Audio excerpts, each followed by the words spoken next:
Hi అండి. Welcome to Srilakshmi kitchen. ఈరోజు నేను అరటికాయ మామిడికాయ కూర ఎలా ప్రిపేర్ చేయాలో చూపిస్తానండి. ముందుగా ఒక అరటికాయ శుభ్రంగా కడిగేసి పీల్ తీసి చిన్న చిన్న ముక్కలుగా కట్ చేసి పెట్టాను. ఒక చిన్న మామిడికాయ కట్ చేసి పెట్టాను. ఒక 2 ఉల్లిపాయలు, ఒక 2 పచ్చిమిర్చి కట్ చేసి పెట్టాను. ఇప్పుడు స్టవ్ ఆన్ చేసి బాండీ పెట్టి ఆయిల్ వేసాను. ఆయిల్ హీట్ అయ్యాక ఈ ఉల్లిపాయ, పచ్చిమిర్చి వేసి బాగా కలుపుతూ ఫ్రై చేసుకోవాలి. గోల్డ్ కలర్లో ఫ్రై అవ్వాలి. ఇలా ఫ్రై అయ్యేటప్పుడే మనం ఇందులో ఒక పావు టీ స్పూన్ పసుపు వేసుకోవాలి.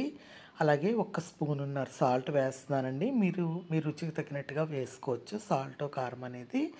ఒకసారి అంతా కలిపేసుకుని బాగా ఎర్రగా వేయించుకోవాలి. ఇలా వేగుతున్నప్పుడు ఇప్పుడు మనం ఇందులో కొద్దిగా కారం వేసుకోవాలండి. కారం కూడా మీకు తగినట్టుగా మీకు ఎంత తింటారో అంత వేసుకోవాలి. నేను 2 స్పూన్లు కారం వేస్తున్నాను. వేసుకుని ఒకసారి అంతా కలిపేసుకున్నాను. కారం అంతా కూడా ఉల్లిపాయకి పట్టేటట్టు కలిపేసాను. ఇప్పుడు ఇందులోనే అరటికాయ ముక్కలు కూడా వేసుకుని ఒకసారి అంతా బాగా కలుపుతూ ఫ్రై చేసుకోవాలి.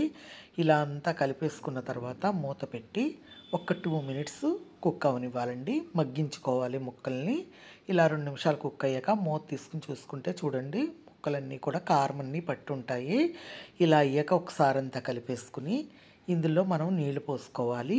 నేను ఒక గ్లాసున్నర వాటర్ వేస్తున్నానండి. ఎందుకంటే అరటికాయ ముక్క ఉడకాలి, మళ్ళీ మామిడికాయ ముక్కలు కూడా వేస్తాం కదా, అందుకని గ్లాసున్నర నీళ్లు పోస్తాను. ఇప్పుడు ఒకసారి అంతా కలిపేసుకుని మూత పెట్టుకుని ఉడికించుకుందామండి. ఇప్పుడు 10 నిమిషాలు అయింది. మూత తీసుకుని చెక్ చేసుకుందాం. చూడండి ఒకసారి అంతా కలుపుకుని ఈ ముక్క ఉడికింది లేనిది గరిటెతో నొక్కుని చూసుకోవాలి. స్పూన్తో ఇలా కట్ అవుతుంది చూడండి. ఇలా అనగానే అరటికాయ ముక్క బాగా కట్ అయిపోతుంది. ఇవి లేతగా ఉన్నాయండి అరటికాయలు. బాగా ఉడికింది కూర. ఇలా అయిపోయాక ఇదే వాటర్ కొద్దిగా నీరు ఉండగానే మామిడికాయ ముక్కలు వేసేసుకుని ఒకసారి అంతా కలిపేసుకోవాలి. కలిపేసుకుని మూత పెట్టి దగ్గరకు ఉడికించుకోవాలండి. ఇప్పుడు మూత పెట్టేస్తున్నాను.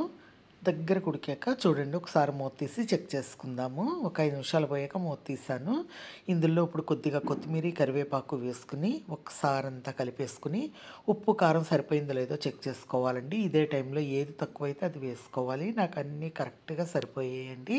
చూడండి గ్రేవీగా గుజ్జుగా అయిపోయింది కర్రీ. ఇప్పుడు స్టవ్ ఆపేసి సర్వింగ్ బౌల్లోకి తీసాను. చూడండి ఎంతో ఎమ్మీగా అరటికాయ మామిడికాయ కూర ప్రిపేర్ అయిపోయిందండి. ఇది రుచి అయితే మటుకు మాత్రం చాలా బాగుంటుందండి. మీరు కూడా ఒకసారి ఇలా ట్రై చేయండి. పుల్ల పుల్లగా, కారకారంగా చాలా బాగుంటుంది. మనకి నోటికి ఏమీ తినబుద్ధి కానప్పుడు ఇలా చేసుకుంటే కనుక పుల్ల పుల్లగా, కారకారంగా చాలా అంటే చాలా ఎమ్మీగా ఉంటుందండి. నచ్చితే లైక్ చేయండి, షేర్ చేయండి, సబ్స్క్రైబ్ చేయండి, కామెంట్ చేయండి. Thank you.